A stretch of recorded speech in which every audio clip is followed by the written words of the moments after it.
Hello दोस्तों, कैसे हैं आप। मैं विनीत शर्मा और आप देख रहे हैं एग्जाम वार्ता। तो चलिए आज कुछ नया सीखते हैं। दोस्तों आज लाया हूं भारतीय राजनीतिक व्यवस्था से संबंधित कुछ महत्वपूर्ण प्रश्न। तो चलिए शुरू करते हैं। हमारा पहला प्रश्न है, भारतीय संविधान की 6ठी अनुसूची किन 4 राज्यों में अनुसूचित क्षेत्रों और अनुसूचित जनजातियों के नियंत्रण से संबंधित है। दोस्तों आप जानते ही होंगे हमारे संविधान में है कितनी 12 अनुसूचियां। बात हो रही है 6ठी अनुसूची की।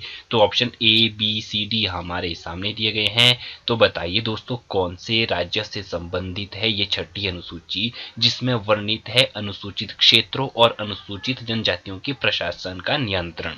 तो वो है दोस्तों असम, मेघालय, त्रिपुरा और मिजोरम। ऑप्शन डी बिल्कुल करेक्ट हो जाएगा। ऑप्शन डी इसका बिल्कुल करेक्ट हो जाएगा। प्रश्न संख्या 2 है, भारतीय संविधान में संशोधन का प्रस्ताव किस देश के संविधान से लिया गया है। Option A B C D आपके सामने दिए गए हैं। किस देश से लिया गया है संविधान संशोधन की प्रक्रिया। तो वो है दोस्तों ऑप्शन नंबर बी, दक्षिण अफ्रीका के संविधान से ली गई है ये प्रक्रिया। ठीक है दोस्तों, ऑप्शन बी इसका बिल्कुल करेक्ट हो जाएगा। ये जो भारतीय संविधान में संशोधन प्रक्रिया है, अनुच्छेद कौन सा है ये है दोस्तों अनुच्छेद 368। अनुच्छेद 368 में वर्णित है संविधान संशोधन की प्रक्रिया। प्रश्न संख्या 3 हमसे कह रहा है, भारत का संविधान भारत की सुप्रीम कोर्ट को केंद्र और राज्य के बीच विवादों का निर्णय किस क्षेत्र के तहत लेने का अधिकार देता है। तो ऑप्शन ए है अपीलीय न्यायिक अधिकार, वास्तविक न्यायाधिकार, सलाहकार न्यायाधिकार या फिर रिट न्यायाधिकार। Option A B C D बिल्कुल आपके सामने है। तो यह है आपका वास्तविक न्यायाधिकार।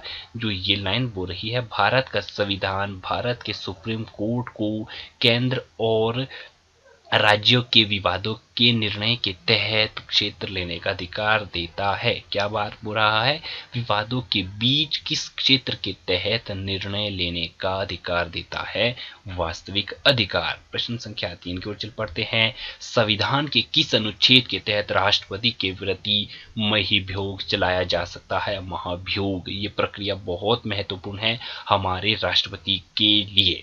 क्यों? क्योंकि इस महाभियोग की प्रक्रिया के तहत राष्ट्रपति को उसके पद से हटाया जा सकता है। राष्ट्रपति सबसे गौरवमय पद होता है दोस्तों आपके देश का। मैंने राष्ट्रपति की वीडियो में से बहुत अच्छे से कवर कर रखा है। तो ऑप्शन सी इसका बिल्कुल करेक्ट हो जाएगा।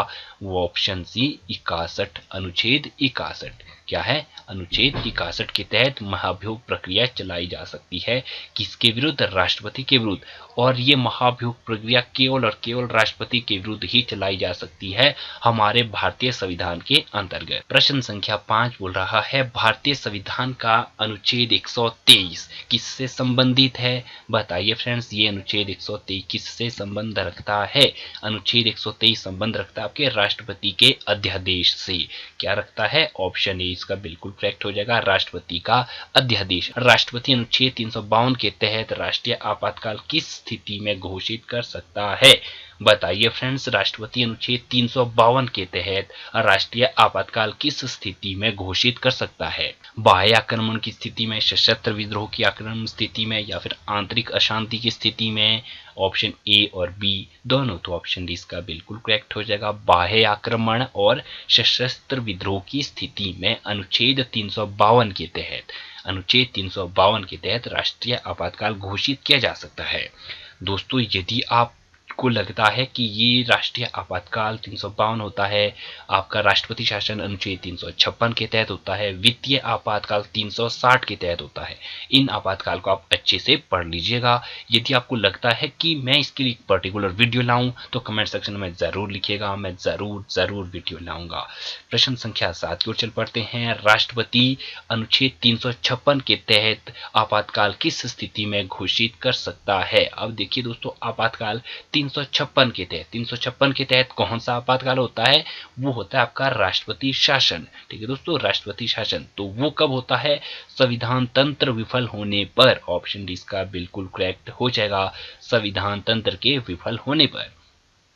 राष्ट्रपति अनुच्छेद 360 के तहत किस स्थिति में आपातकाल घोषित कर सकता है। तो option A B C D आपके सामने दिए गए हैं। तो यह है आपका वित्तीय आपातकाल। ऑप्शन सी इसका बिल्कुल करेक्ट हो जाएगा। प्रश्न संख्या 9 है आपकी, निम्नलिखित में संविधान का कौन सा भाग संशोधित नहीं किया जा सकता है? बताइए फ्रेंड्स। ऑप्शन ए है प्रस्तावना, राज्य के नीति निदेशक सिद्धांत, मौलिक अधिकार या फिर न्यायिक समीक्षा। तो ऑप्शन डी इसका बिल्कुल करेक्ट हो जाएगा। न्यायिक समीक्षा में आपका संशोधन नहीं किया जा सकता।